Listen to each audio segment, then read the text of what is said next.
रामायण कथा। गंगा के जन्म की कथा। ऋषि विश्वामित्र ने कहा, वत्स राम, तुम्हारी ही अयोध्यापुरी में सगर नाम के एक राजा थे। वे पुत्रहीन थे। सगर की पटरानी का नाम केशिनी था, जो कि विदर्भ प्रांत के राजा की पुत्री थी। केशिनी रूपवती, धर्मात्मा और सत्यपरायण थी। सगर की दूसरी रानी का नाम था सुमति, जो राजा अरिष्टनेमि की कन्या थी।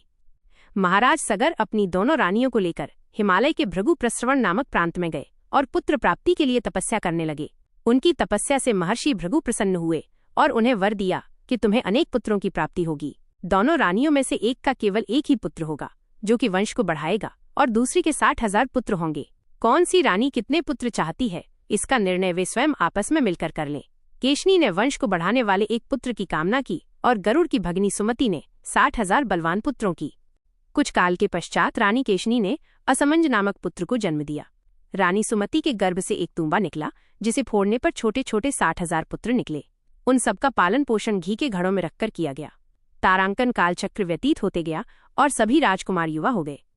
सगर का ज्येष्ठ पुत्र असमंज बड़ा दुराचारी था और उसे नगर के बालकों को सरयू नदी में फेंककर उन्हें डूबते हुए देखने में बड़ा आनंद आता था। इस दुराचारी पुत्र से दुखी होकर सगर ने उसे अपने राज्य से निर्वासित कर दिया।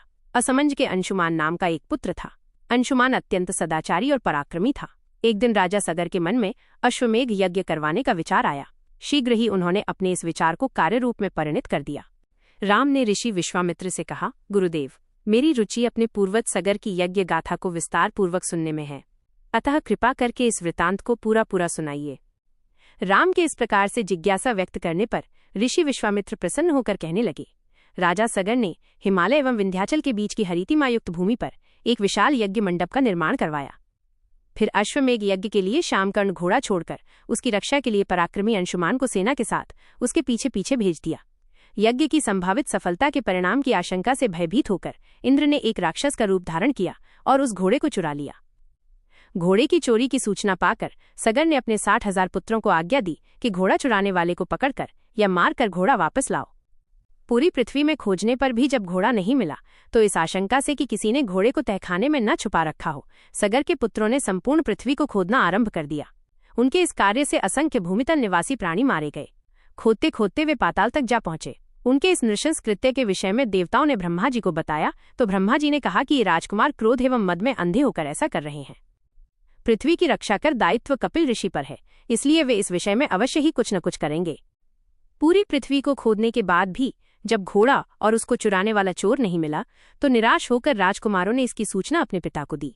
क्रुद्ध सगर ने आदेश दिया कि घोड़े को पाताल में जाकर ढूंढो। पाताल में घोड़े को खोजते खोजते वे सनातन वसुदेव कपिल के आश्रम में पहुंच गए।